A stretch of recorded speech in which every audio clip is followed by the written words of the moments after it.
Tidak ngantuk ya? Masih antusias, amin? Amin, baik. Nah ini topik yang sangat, serius. Sangat menarik menurut saya. Ya, sesi ini kita bicara tentang for love or for lust. Apa itu? Karena cinta atau karena nafsu? Oke, cinta apa nafsu? Jadi kalau kamu itu, kamu cinta apa nafsu sama aku? Oke. Apakah gitu ceritanya? Oke, ini sangat penting ya, sangat penting buat kita. Nah, saya mau mulai dari hal ini. Ada statement ini. Kekuatan dan kekokohan sebuah bangunan sangat ditentukan oleh dasar di mana bangunan tersebut dibangun di atasnya. Oke, setuju itu? Pondasi atau dasar itu sesuatu yang penting apa tidak? Penting. Kamu mau bangun bangunan berapa lantai, itu akan menentukan pondasi seberapa dalam pondasinya. Kalau kita mau bangun pondasi 3 lantai, pondasinya berapa meter kira-kira? Om Ponco, kira-kira berapa meter? 5 meter. Wow, dalam sekali. 5 meter. Ya. Jadi rupanya pondasi itu akan menentukan apakah bangunan kita yang berdiri di atasnya kokoh, kuat, atau tidak. Kalau pondasinya tidak sampai ke paling dasar atau tidak kuat, maka sebagus apapun bangunan yang dibangun di atasnya akan rusak. Setuju? Akan roboh. Jadi yang penting itu sesuatu yang tidak kelihatan. Pondasi itu sesuatu yang tidak kelihatan, yang terletak di bawah, tidak nampak, tetapi justru menentukan kekuatan apa yang ada di atasnya. Nah, sama dalam membangun hubungan pria dan wanita, dasar apa yang kita bangun di atasnya? Apa yang menjadi dasar dari hubungan tersebut? Apakah kasih atau nafsu? Kita nggak usah ngomong panjang lebar deh. Oke. Kalau biasanya hubungan pacaran atau hubungan pacaran pemuda dan remaja, itu biasa selalu mengarah kepada lust atau nafsu, romansa. Nah ini yang perlu kita hindari baik-baik. Karena kamu harus tahu betul dasar dari hubungan ini apa sih? Dia membangun hubungan bersama dengan saya, ini dasarnya karena dia mengasihi aku atau karena dia nafsu gitu kan? Itu penting, itu penting. Pertanyaan gini, apa sih kasih? Dan apa itu nafsu? Sekarang kita bahas. Kasih adalah keputusan yang kita ambil berdasarkan keinginan kita untuk menguntungkan orang lain. Itu kasih. Catat baik-baik. Kasih adalah apa tadi? Keputusan yang kita ambil berdasarkan keinginan kita untuk menguntungkan orang lain. Jadi kasih itu selalu pengen menguntungkan orang lain. Bahkan kalau perlu mengorbankan diri kita buat orang lain. Itu kasih. Itu kasih ya. Yesus mengasihi kita. Itu sebabnya Yesus mati di kayu salib. Dia melakukan apapun buat kita untuk keuntungan kita. Bahkan sampai mati di kayu salib menyerahkan dirinya.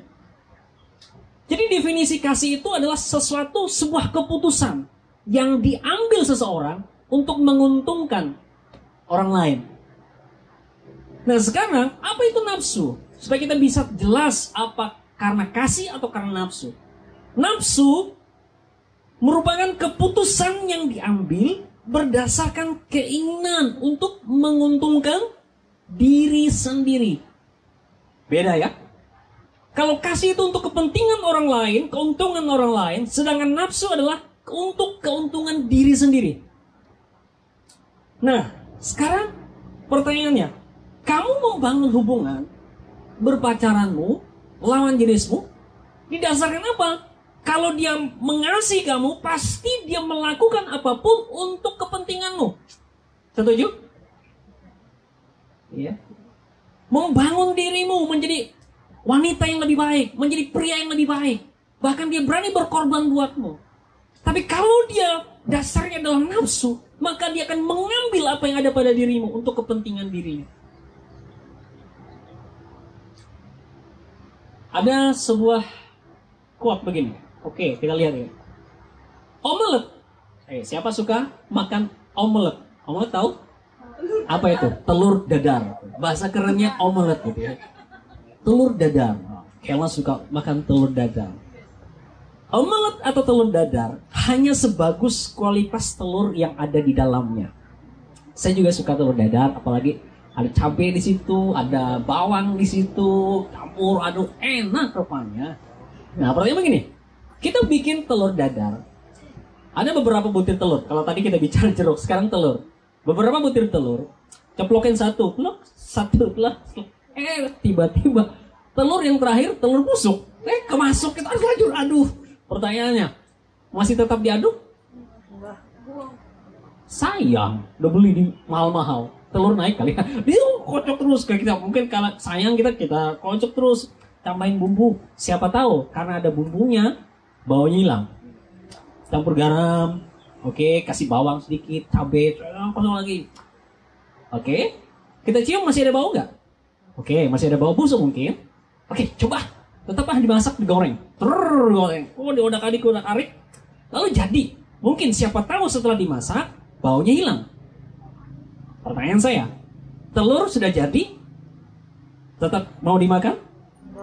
Nggak mau. Kenapa? Nggak enak. Sakit perut. Yang busuk berapa telur? Satu telur. Yang bagus ada berapa? 4 ya, karena 5 telur ya. 1 busuk, 4-nya bagus. Mana yang lebih banyak? 4 apa 1? 4. Tuhan pernah bilang ini, ya.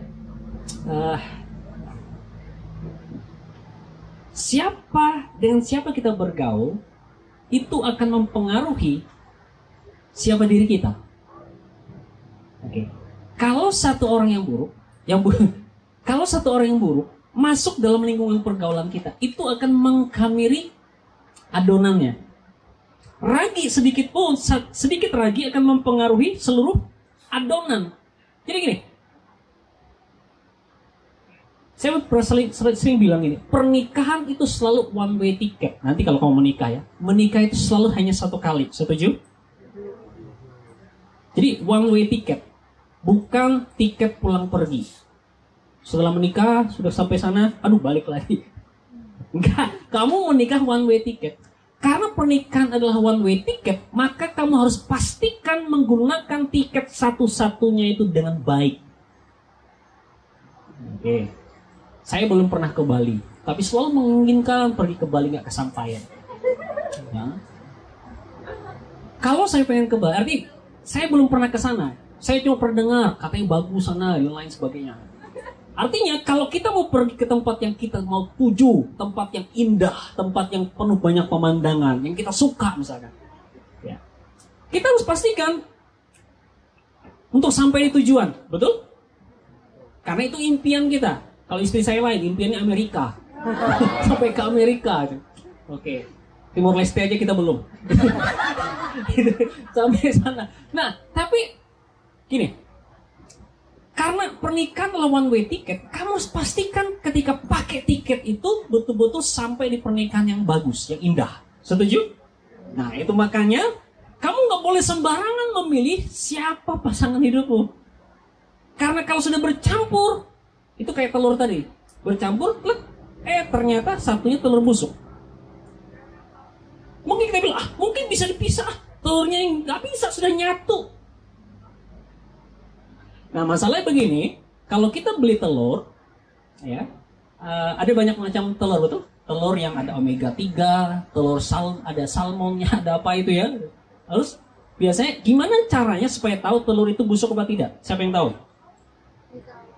Diterawang. Wih, pintar ini. Diterawang. Kayak duit aja, diterawang. Betul, disemprongin betul ya, kalau ada lampu gitu ya. Kalau kita di pasar itu kan selalu ada lampu. Tujuannya untuk bukan nerang-nerangin telurnya, tapi supaya kita semprongin, lihat. Nah, kalau ada hitam-hitamnya di dalam itu nggak bagus. Tuh, telur itu udah nggak bagus. Betul apa tidak? Kira-kira, ibu-ibu ya, oke. Jangan sampai saya salah. Saya jarang ke pasar soalnya. Gitu. Nah, itu gampang kalau kita bisa semprongin. Tapi gimana kalau kita beli telur di mall, sudah dipak gitu kan? Kita nggak tahu isinya, kita nggak bisa Pak saya buka dulu ya tuh, saya semprongin satu-satu. Nggak bisa. Kalau beli sudah segitu. Artinya begini, kita nggak bisa sembarangan memilih dengan siapa kita menikah. Pernikahan itu adalah hal yang harus kau pikirkan matang-matang. Dengan siapa kau menikah dan pernikahan seperti apa yang kamu impikan. Nah itu sebabnya ya ayat ini Lukas 6 ayat 43 sampai 45 bilang begini. Karena tidak ada pohon yang baik yang menghasilkan buah yang tidak baik, dan juga tidak ada pohon yang tidak baik yang menghasilkan buah yang baik. Sebab setiap pohon dikenal pada buahnya. Karena dari semak duri orang tidak memetik buah ara, dan dari duri-durinya orang tidak memetik anggur. Orang yang baik mengeluarkan barang yang baik dari perbendaharaan hatinya yang baik. Orang yang jahat mengeluarkan barang yang jahat dari perbendaharaannya yang jahat. Karena yang diucapkan mulutnya meluap dari hatinya. Oke, sekali lagi tadi kan. Hal yang normal, hal yang wajar, kita selalu melihat tampilan luar. Tapi Tuhan selalu menilai hati. Jadi tidak mudah bagi kita untuk menilai hati seseorang. Setuju apa tidak? Ya, karena suatu hari waktu Daud mau diurapi, betul ya? Daud diurapi, Nabi datang gitu ya, mau ngurapi. Nabi Samuel datang ke rumah orang tuanya Daud. Oke, dia lihat abangnya Daud, Eliab datang, gagah, ganteng. Ini cocok jadi raja orang Israel. Tapi Tuhan bilang, no, aku nggak pilih dia. Datang lagi yang satu, oke, ini juga bagus nih, cocok jadi raja. Tuhan bilang, no, Samuel aku nggak pilih dia. Sampai beberapa anak Israel lewat. Samuel bingung, bukankah raja nanti akan turun dari keturunan Isai? Karena Tuhan suruh dia ke rumah Isai. Lalu Samuel tanya sama Isai, kamu punya anak lagi nggak satu? Isai bilang ini, ada sih, satu sana, ujung sana, lagi ngembalain kambing domba. Oh pula bawa sini, kenapa kamu nggak ajak dia? Oke, datanglah Daud. Ketika Daud datang, apa yang terjadi? Ketika Daud datang, dia masih sangat muda sekali. Wajahnya kemerah-merahan. Ganteng gak Daud? Daud itu ganteng kayak saya. Nah ini ketawa yang saya. Betul, sungguh loh. Kalau nggak baca, cari di Alkitab. Jadi ketika Daud datang, wah tiba-tiba terang. Tuhan bilang, ini dia yang kupilih. Tapi ada satu kalimat Tuhan. Manusia melihat apa yang nampak. Tetapi Tuhan melihat hati, kata Tuhan. Oke. Samuel melihat Eliab, kakaknya Daud, itu secara badan itu bagus sekali, jadi cocok jadi raja. Tapi Tuhan bilang, Tuhan nggak nilai dari jasmaninya, Tuhan nggak lihat dari rupanya, Tuhan lihat hatinya. Nah kita nggak pernah bisa membaca hati seseorang, kita nggak pernah bisa baca. Tapi Tuhan bilang kita bisa tahu apa yang keluar dari hati seseorang. Setuju apa tidak? Apa yang keluar dari hati seseorang itu bisa nampak. Makanya apa yang nampak keluar dari mulutnya, betul? Orang yang jahat mengeluarkan barang yang jahat dari perbendaharaan hatinya yang jahat. Karena yang diucapkan mulutnya meluap dari hatinya. Mulut itu pintu gerbang untuk kita bisa melihat apa yang ada dalam hati seseorang. Hanya kalau dia ngomong apapun itu ya dalam mulut, kita bisa tahu isi hatinya apa. Kalau ada cewek misalkan marah-marah, kita sedang tahu hatinya sedang marah. Oke. Kalau dia mulutnya senang, muji-muji, hatinya sedang senang. Oke, mulut itu gerbang untuk bisa hati. Nah, tetapi bagaimana kita bisa tahu pasangan kita ini dia membangun hubungan bersama dengan kita karena dia mengasihi kita atau karena dia nafsu sama kita? Ternyata yang nafsu itu bukan cuma laki-laki saja, loh, cewek pun bisa nafsu. Betul apa tidak? Jangan bilang, oh memang cowok tuh suka nafsuan. Loh, enggak, cewek pun sama.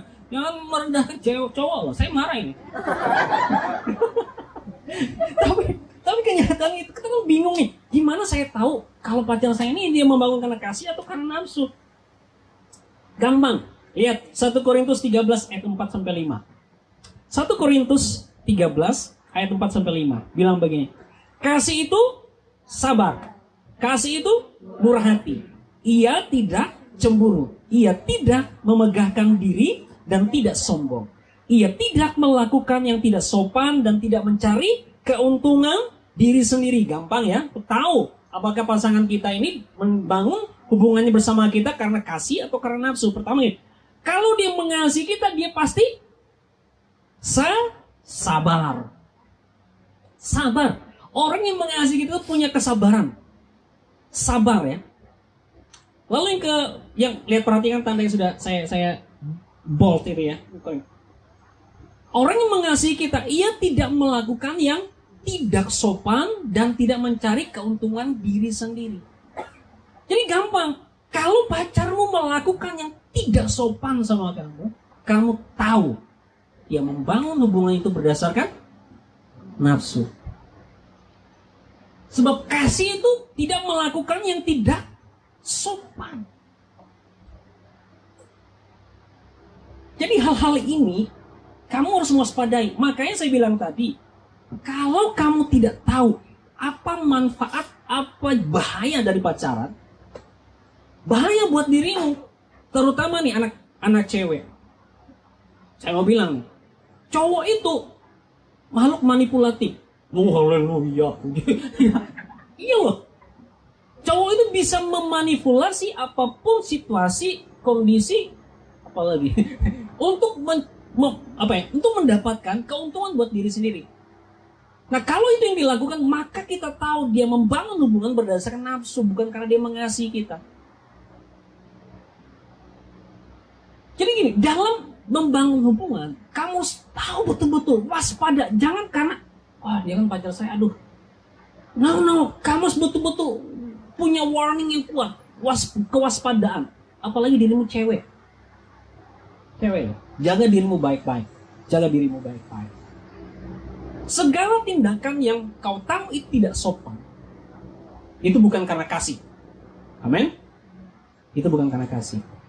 Jadi apa sih dasar dari sebuah hubungan ketika kita bangun pacaran? Dasarnya masa? Yang coba lihat. Dasarnya adalah rasa percaya.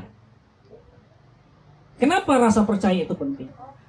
Kalau kamu percaya sama pacarmu, maka muncul rasa apa di situ?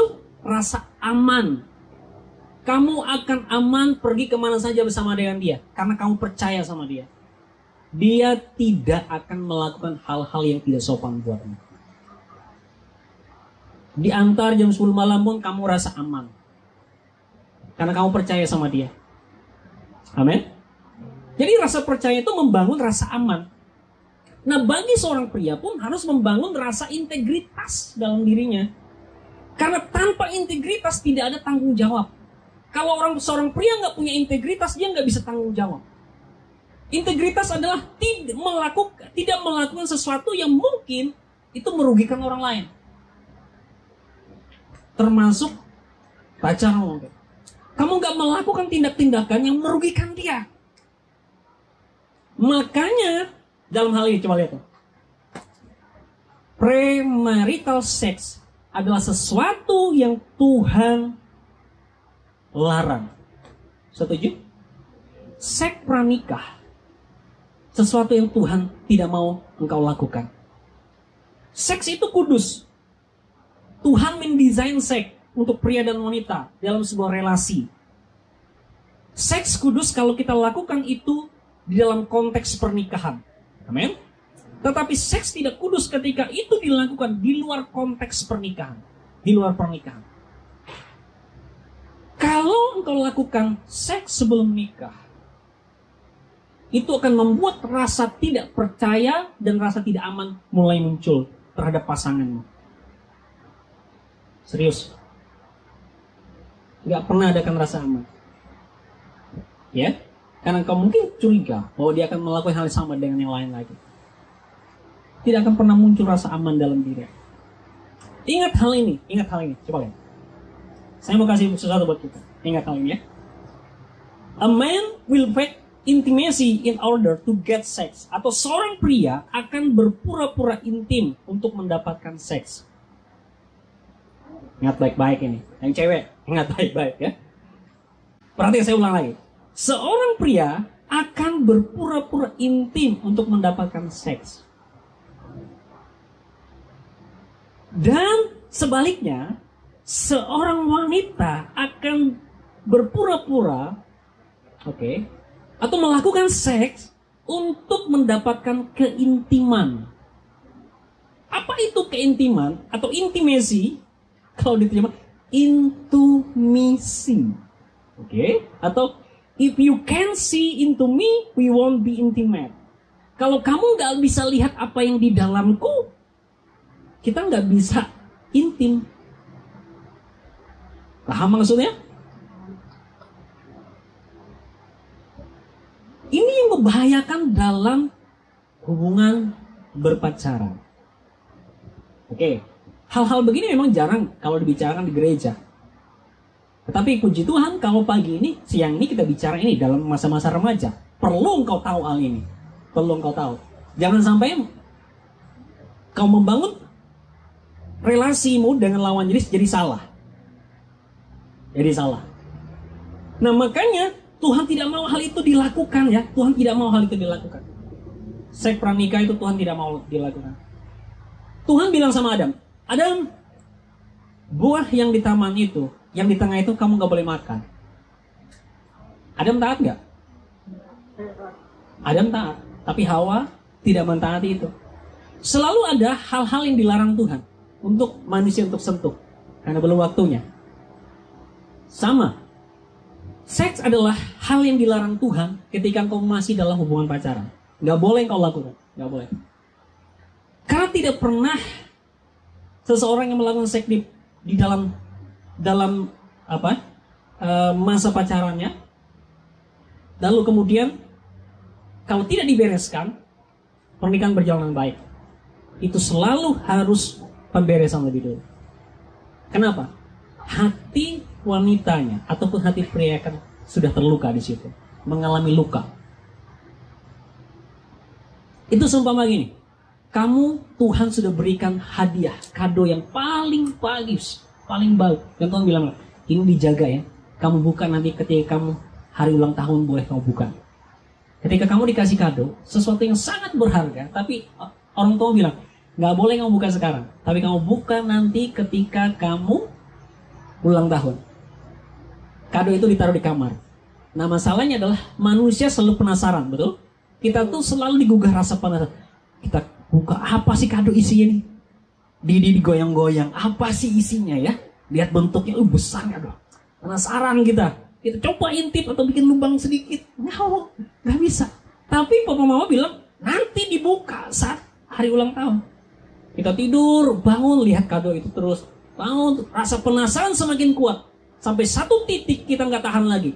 Kita buka. Kita gunting pakai cutter, dibuka. Ketika buka, baru kita tahu ternyata memang barang yang sangat kita inginkan. Surprise nggak? Surprise! Oh, itu tutup lagi. Kelihatan sampai kelihatan tidak ada bekas ya. Lalu ketika hari ulang tahun, papa mama kita bilang, oke, silakan buka kadonya. Oke, kita buka kadonya. Ketika kita buka kadonya, masih surprise? Tidak lagi. Kenapa? Karena kamu sudah tahu isi kado itu. Tidak ada yang mengalami surprise apa-apa. Sama. Kekudusan hidupmu yang cewek. Sorry. Kalau nggak pakai bahasa ini. Keperawananmu adalah sesuatu hadiah yang bisa kamu berikan kepada nanti calon suamimu. Amin. Itu baru dibuka ketika masa nikah. Boleh dibuka. Tapi kalau dibuka sekarang sebelum kamu menikah, ketika kamu sudah menikah, surprise nggak? Tidak lagi. Itu makanya Tuhan mendesain kita untuk berhati-hati. Tuhan mau engkau jalani masa nanti kalau kamu ketemu sama mungkin orang yang kamu suka, kamu pacaran dengan baik. Jangan pernah kamu lakukan itu. Karena selain ini bukan masalah soal dosa atau enggak, tapi bicara soal kamu akan mengalami kesedihan yang paling besar di situ. Ya. Nah makanya, kayak gimana sih kita supaya pacaran kita baik? Supaya kita kan anak Tuhan. Gimana sih gaya pacaran kalau anak Tuhan? Ya kalau kita pacaran kan bukan juga bicara soal kalau pacaran bawa Alkitab terus gitu. Jangan, ayo kemana? Mau pacaran kayak? Kok Alkitab? Iya kami kan renungan dulu. Renungan hari ini baca Alkitab kita hari ini. Enggak juga itu. Atau dalam masa apa PPKM ya, jarak 2 meter, garis. Enggak juga sih, gitu. Enggak juga gitu, ya. Jadi orang Kristen itu pacarannya anak Tuhan pacaran ya wajar-wajar saja, normal-normal aja. Enggak juga yang bikin aneh-aneh.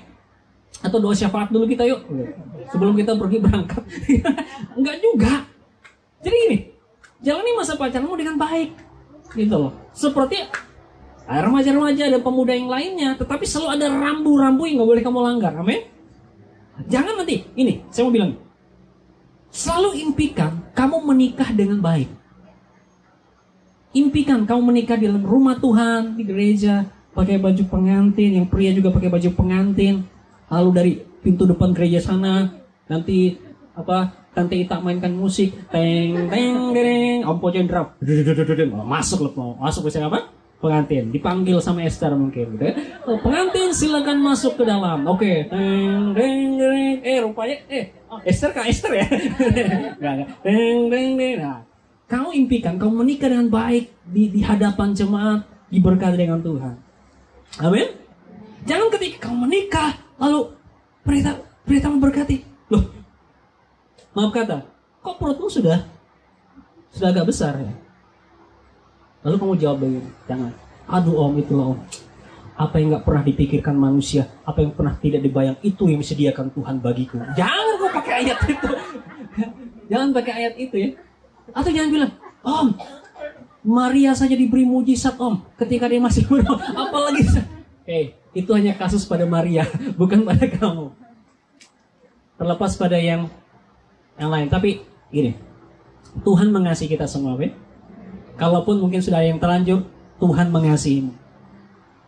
Tapi yang pasti sekarang, engkau remaja mulai sekarang, selalu pernikahan itu adalah sesuatu keputusan paling penting dalam hidupmu.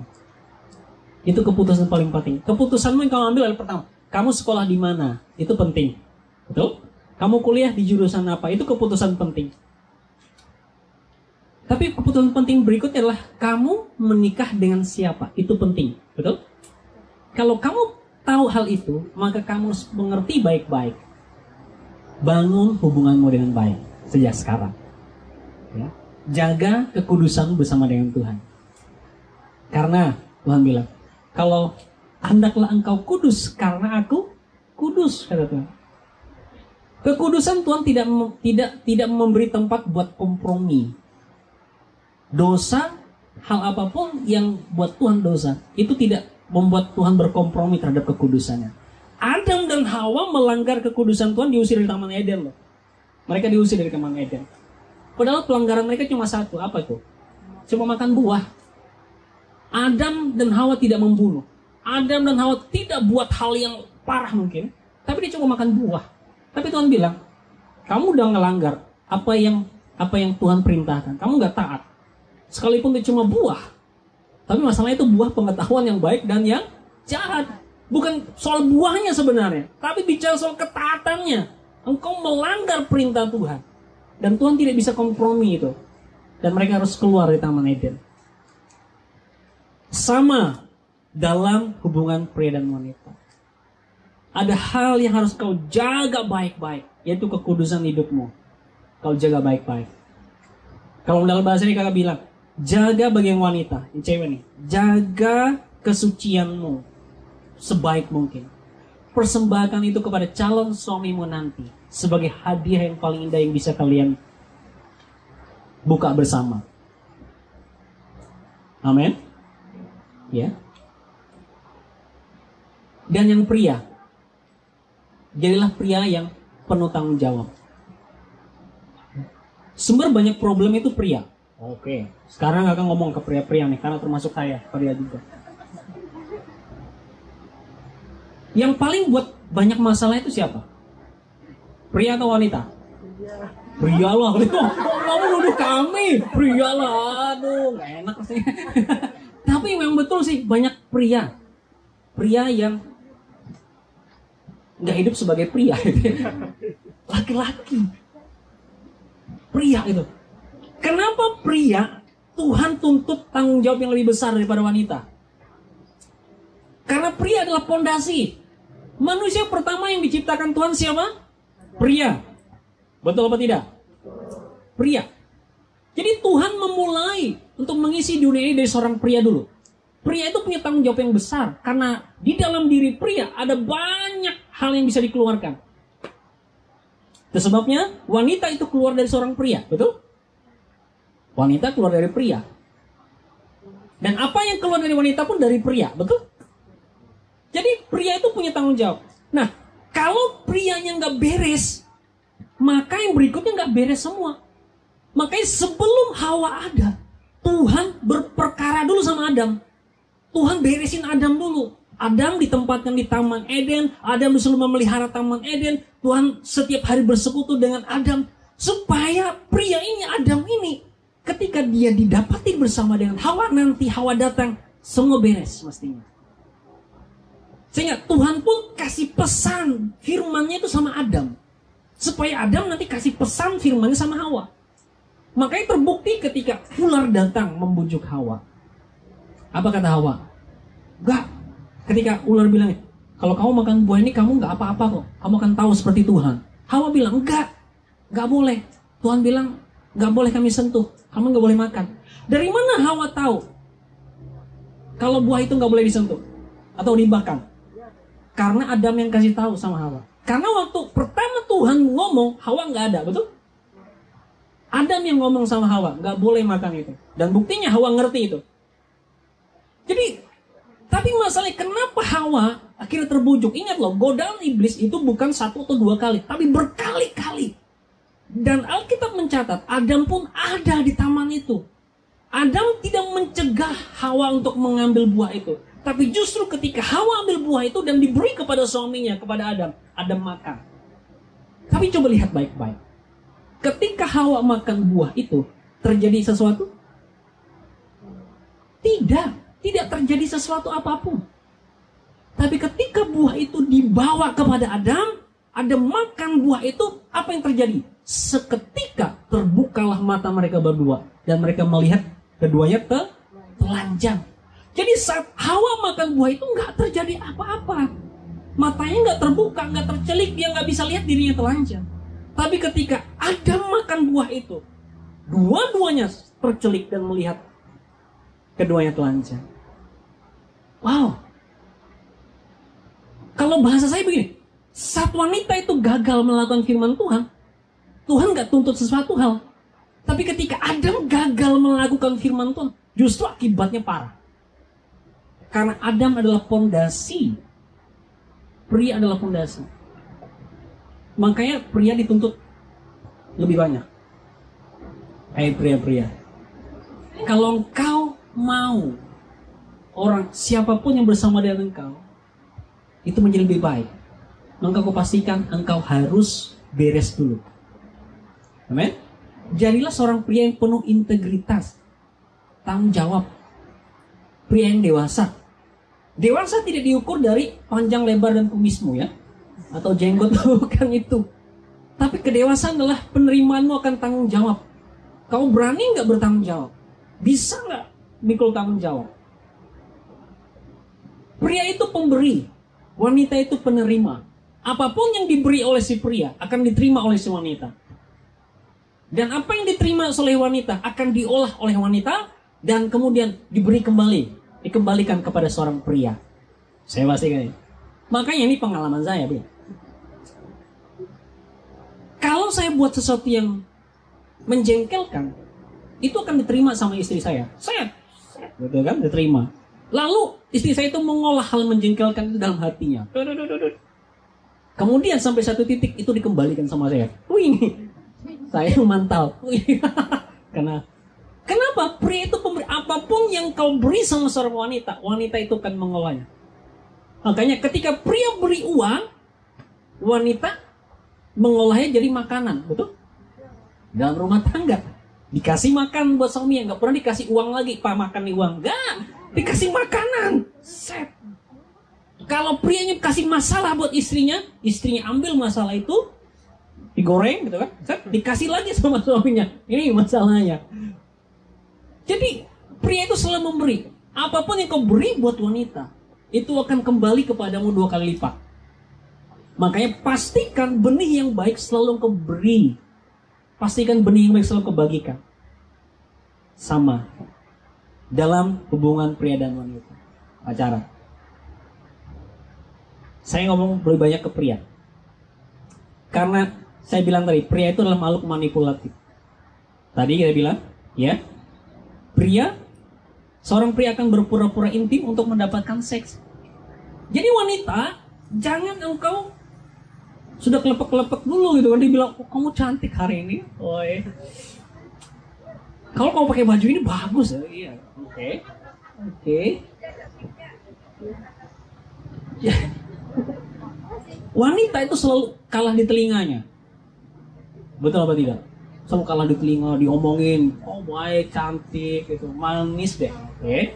Kayak semut gitu. Oke, si wanita senang sekali dipuji. Wanita suka pujian.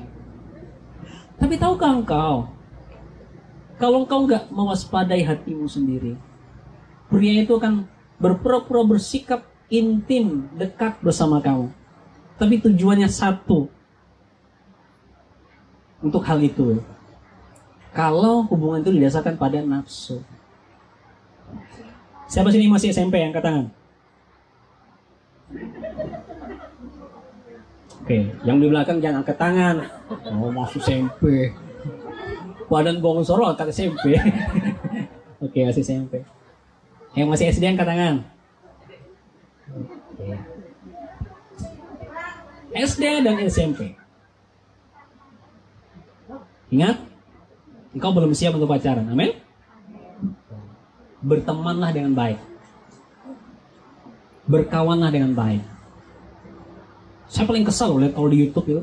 Udah SD bilang, mah, pah, aduh, kacau ini. Masih SD. Saya bilang, mah, pah. Nikahnya di mana? Mau kemana, Pak? Main kelereng. Aduh, main kelereng. Celaka. Mau pergi mana? Main masak-masakan. Celaka gitu ya. Enggak ya. Engkau SMP, engkau SD, belajar sebaik mungkin. Amin. Ya. Berteman dengan baik dengan teman-temanmu, ya. Kau membangun hal itu ya. Yang SMA angkat tangan. Oke, puji Tuhan, SMA. SMA biasanya sudah mulai ya cinta-cinta monyet lah gitu kan. Cinta-cinta monyet gitu kan. Makanya orang bilang masa bahagia itu kalau ketika di masa SMA. Ada banyak hal keisengan itu di masa SMA. Ya, kakak juga pernah di SMA gitu kan. Ya. Walaupun SMA kakak dulu SMA kelakai katanya, tapi ya tetap SMA, bagus ya. Tapi gini, memori yang paling kakak ingat tuh paling di masa SMA. Di SMP saya paling nggak ingat malah, karena SMA paling rame. Ya ada banyak hal. Dan di SMA biasanya kita mulai tertarik kepada lawan jenis, mulai ya pacak-pacak. Dulu masa zaman kakak dulu kirim surat-suratan gitu, kirim buat dia gitu. Dari jauh di kelas lihat-lihatan, oke gitu kan. Oh, kelihatan kayak cinta monyet betul gitu kan. Malu kalau dia lirik aja sudah malu, aduh gitu kan. Alah, zaman dulu, zaman itu. Saya nggak tahu ke zaman sekarang. Zaman sekarang udah pakai HP semua. Zaman dulu, zaman kakak dulu pakai surat.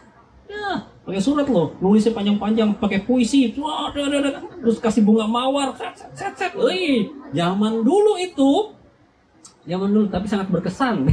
Tetapi gini, ya it's okay sih kalau kamu sudah suka lawan jenis, sudah mulai lirik sana lirik sini. Tapi ingat baik-baik, ya. Ada memang seorang yang bisa menjaga hubungan dari masa SMA sampai masa dia menikah, itu ada. Mereka jalani baik-baik. Keluarga satu dengan keluarga yang lain saling kenal, saling akrab. Jadi mereka terjaga. Bisa. Tapi begini. Kamu harus tetap menjaga rambu-rambunya. Amin. Ya, kamu sudah belajar prinsip firman ini. Kamu sudah tahu apa yang boleh dan nggak boleh. Apa bahayanya, apa keuntungannya. Ya. Keuntungannya kalau kamu pacar ya itu tadi kamu belajar tambah semangat. Betul apa tidak? Ya, kalau nggak bisa ada yang ngerjain gitu. Nah, itu. Kalau ada PR dia yang kerjain gitu. Banyak untungnya, tapi juga ada banyak bahayanya. Kamu harus betul-betul jaga.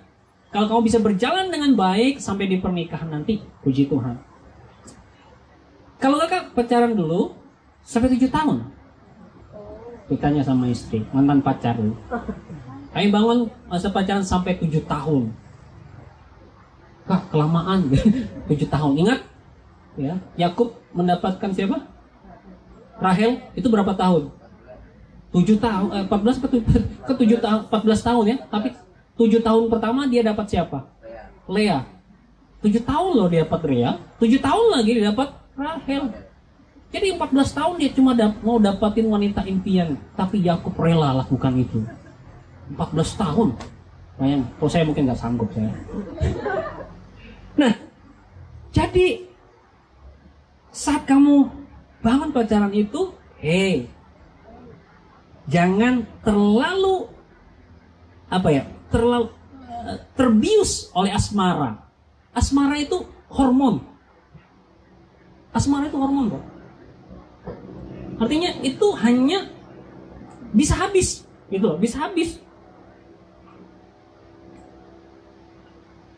Kan saya ketemu dia, kayaknya kok ada getaran listrik ya. Hati, waduh. Oke, itu hormon. Ya, hormon. Saya kamu merasa suka kayak kalau melihat itu kayak pancaran listrik. Woi, itu kartun. Tapi itu. Nah, sekarang saya tanya, siapa sih yang kuliah? Nah, sudah mulai kuliah. Kuliah, kalau kamu pacaran sudah ada punya pacar, jangan sampai kuliahmu terbengkalai. Kalau kuliahmu aja nggak beres, gimana kamu bisa menjalani hidupmu dengan baik? Amin? Ya. Baik-baiklah dalam hidup. Saya tekankan ini kenapa buat kita gini. Ya.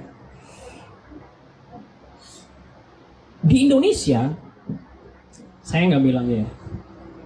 Banyak kasus, maaf kata, pernikahan yang terjadi, tetapi sudah sudah terlanjur lebih dahulu. Saya nggak mau generasi sekarang itu ngalami yang sama. Apa sih yang kamu impikan ketika kamu menikah? Impianmu apa sih ketika kamu menikah nanti? Tentu pernikahanmu baik-baik, amin? Keluarga yang satu, keluarga yang lain hadir, jemaat hadir, diberkati rumah Tuhan. Pikirkan itu. Itu keputusan penting yang harus kamu ambil dalam hidup. Gak bisa diulang. Gak bisa diulang. Kalau salah banyak orang bercerai. Ingat tadi bercerai itu karena tidak saling menerima lagi.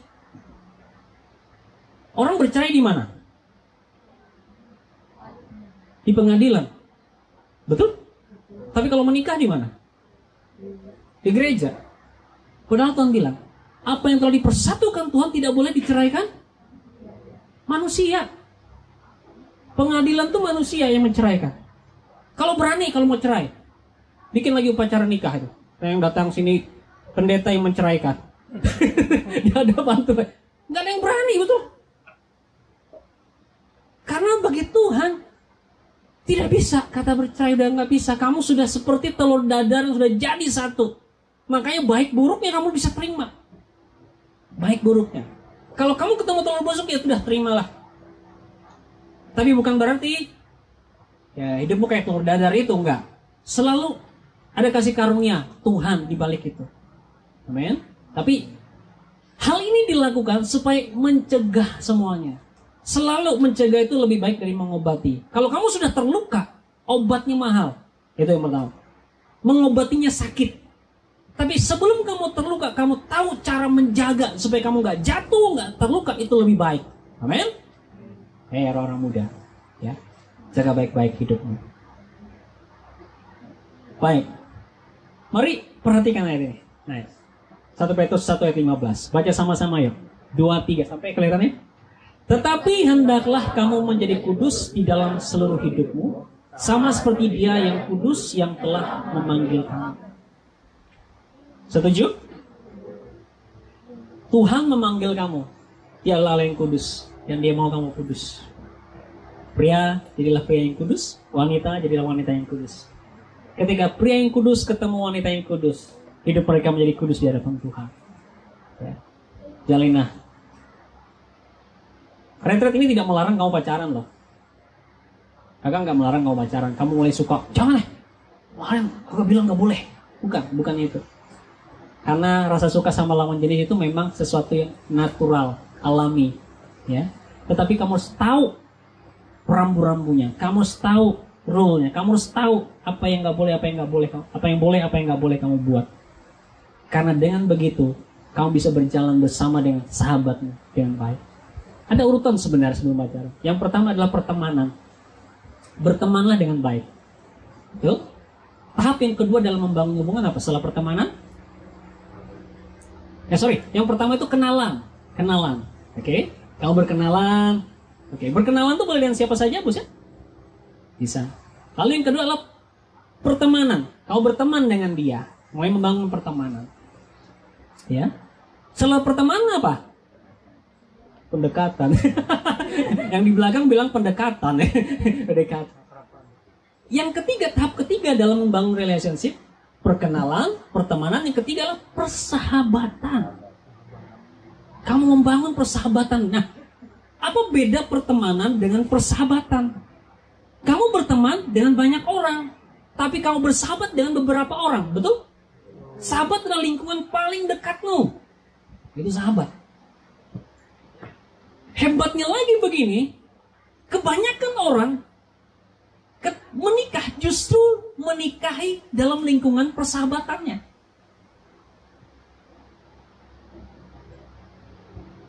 Jadi gini, bukan menikahi sahabat-sahabatnya loh, kan sampai salah lah ya, dia menikahi sahabat-sahabatnya. Bukan, terkadang pasangan hidupnya adalah sahabatnya dia ketika dia masih berteman. Saya sama istri saya, dia adalah teman dekat saya, gitu loh. Kalau ini foto aja. Tapi itu, karena ketika kita bersahabat, kita semakin kenal dia, kita semakin tahu dia, semakin mengerti. Jadi makanya bangun dulu perkenalan, pertemanan, bangunlah persahabatan, lingkup membangun hubungan bersama orang. Makanya kamu nggak mungkin dong menikahi seseorang yang nggak kamu kenal. Setuju? Kamu datang sama orang, itu, nikah yuk kita yuk. Kamu siapa? Kamu siapa? Anak siapa? Kamu ini? Nggak mungkin tiba-tiba kenal di jalan, nikah yuk. Waduh, celaka ini. Saya pikir saya perlu diperiksa. Dan kenapa kamu gitu? Wah, sudah lama saya cari-cari nggak dapat. Ingat. Dan lagi nih, ada beberapa mitos yang kadang-kala banyak orang berpikir. Yang pertama lagi, ada orang berpikir bahwa Tuhan menyediakan pasangan yang cocok buat saya. Sekali lagi, Tuhan tidak pernah menyiapkan pasangan cocok buat kamu. Masalah jodoh Tuhan tidak campur tangan sebenarnya di dalamnya. Kamu memang berdoa minta petunjuk Tuhan siapa pasangan yang tepat, tapi Tuhan tidak pernah menentukan siapa pasangan yang cocok buat kamu. Ketika Tuhan menciptakan Adam, siapa yang membentuk Hawa? Tuhan. Tuhan itu tidak memilih Hawa untuk jadi istrinya Adam. Catat baik-baik loh. Yang dilakukan Tuhan dalam bahasa kitab Ibrani di situ, kalau kalian mau tahu, ketika Hawa sudah diciptakan, dibentuk sama Tuhan, maka Tuhan memamerkan Hawa di hadapan Adam.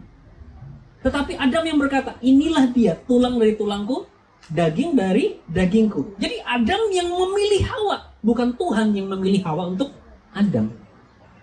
Makanya dalam perjodohan tidak ada Tuhan yang memilih buatmu. Engkau yang memilih siapa pasanganmu. Karena di antara 5 pria, 5-5-nya mungkin cocok buatmu. Setuju? Di antara 5 wanita, 5-5-nya cocok denganmu. Oh, dia hobinya apa? Oh, cocok dengan saya. Ketemu di satu, oh kelihatannya dia cocok juga. Tapi kalau kamu memilih dia sebagai pasanganmu, itu keputusanmu. Amin. Jangan pernah berpikir, pasti ada seseorang yang sempurna di dunia ini yang sudah disiapkan Tuhan bagiku. Sadar mbak. 7 miliar manusia di dunia ini. Dari mana kamu tahu di antara 7 miliar itu cuma satu pasangan yang cocok buatmu? Siapa tahu di Afrika sana. Kapan kamu ketemunya? Kapan ketemunya di sana? Jadi jangan berpikir buat Tuhan siapkan. Enggak. Kamu yang memilih. Yaitu membangun relasi dari kenalan, pertemanan, persahabatan. Kamu tahu dia cocok buatmu. Dan ketemu yang lain mungkin dia juga cocok. Tapi kamu memilih dia, itu adalah keputusanmu. Amin. Lalu juga jangan gini, oh iya, aku minta petunjuk Tuhan deh, cari pasangan cocok. Gimana caranya? Gitu, lewat apa ya? Lewat Alkitab. Ya, oke, saya buka ke Tuhan, nama siapapun yang kutunjuk di Alkitab itulah jodohku. Tong. Siapa namanya di situ? Goliat kan? Goliat namanya. Aduh, mikir lagi. Kapan ada orang tua kasih nama Goliat ini? Kita cari-cari, searching di internet. Siapa yang namanya Goliat? Tolong hubungi saya. Jangan yang aneh-aneh juga cari jodoh ya. Cari jodoh. Atau mikirin, siapapun orang yang pertama lewat di depan pintu ini, dialah jodohku. Yang pertama lewat ini. Gak mungkin kalau bilang itu jodoh saya. Gak mungkin. Atau jangan bilang, siapa yang hari ini pakai baju hitam, bintik-bintik, itu jodoh saya. Wah, ternyata semua baju hitam. Cowok pun baju hitam, bintik-bintik. Gak mungkin kan. Jadi jangan aneh-aneh kalau mau cari jodoh. Ikuti apa yang Tuhan mau. Yang pertama, terang dan gelap gak bisa bersatu. Amin. Nah, kalau mencari pasangan, kamu yang memilih sendiri. Membangun hubungan, pertemanan, persahabatan. Kamu bisa tahu mana yang baik buatmu, mana yang cocok buatmu. Bukan dengan cara membabi buta. Tadi, minta tanda, minta ini, minta itu, tunjuk sana, tunjuk sini. Jangan. Kalau kamu asal tunjuk, taunya suami istri orang, ya kamu celaka. Gak boleh juga. Nah jadi, ada hal-hal yang kita orang-orang muda gak perlu aneh-aneh kalau cari pasangan. Bersahabatlah dengan baik. Bertemanlah dengan baik. Karena dari lingkup pertemanan dan persahabatanmu, kamu bisa mengenal mana yang pasangan cocok buatmu. Dan pastikan baik-baik, lingkungan persahabatan pertemananmu adalah sebuah komunitas yang baik. Amin? Karena sahabat yang baik adalah selalu akan membuat kamu semakin naik ke atas. Tapi kalau lingkungan persahabatanmu tidak baik, itu akan selalu membawa kamu turun ke bawah. Kebiasaan yang buruk akan merusak. Pergaulan yang buruk akan merusak. Kebiasaan yang baik. Ingat baik. Pergaulan yang buruk merusak kebiasaan yang baik. Kalau kamu melihat kebiasaanmu semakin jelek, itu berarti yang masalahnya ada di mana? Pergaulanmu. Kamu punya teman yang salah. Kalau semakin banyak kebiasaan jelekmu, pergaulanmu yang salah. Tapi kalau kebiasaanmu semakin baik, itu artinya pergaulanmu menjadi pergaulan yang baik, komunitas yang baik. Komunitas yang paling baik adalah komunitas gereja. Amin. Komunitas yang baik adalah komunitas kamu ketika beribadah bersama. Di youth, di remaja, di komsel, itu komunitas yang baik buatmu. Karena kamu berjalan bersama dengan orang-orang yang sama-sama mencari kerajaan Allah. Nah, itu sesuatu yang harus kamu pahami. Baik. Saya pikir untuk bisa nanti kita tanya jawab supaya panjang waktunya. Apa istilahnya langsung tanya jawab atau gimana? Break dulu. Oke, kita break dulu. Kalian persiapkan pertanyaan. Ini. Lebih banyak biasanya kalau di pertanyaan, kalau kalian bertanya langsung, itu lebih praktis. Ya, kalian tanya apa saja, nggak masalah. Kalian tanya apa saja, nggak masalah. Kalau kalian nggak bertanya, kalian nanti bisa cari jawaban di tempat yang salah. Itu bahaya, Pak. Jadi malu bertanya sesat di jalan. Jadi yang malu untuk bertanya, kalau nggak bisa jawab, tanya langsung, bisa tulis di kertas. Nanti kakak-kakak pembina yang akan memberikan kertas, kalian bisa tanya. Nggak perlu tulis nama, nggak perlu tulis alamat, nggak perlu tulis nomor HP, apalagi nomor rekening. Saya nggak kasih ya. Jadi nggak perlu tulis itu. Cuma pertanyaannya apa? Kalau cukup waktunya kita akan jawab. Kalau nggak cukup waktunya, nanti kalau misalkan di komsel atau apa, bisa nanti dikembangkan lagi. Oke. Menurut saya nggak perlu banyak lagi. Ini saja mungkin supaya nanti kita nggak terlalu kesiangan. Kasihan kalian. Kesiangan udah gerah-gerah sekali. Ya. Baik, sudah berdiri semua ya, berdiri semua. Berdiri semua.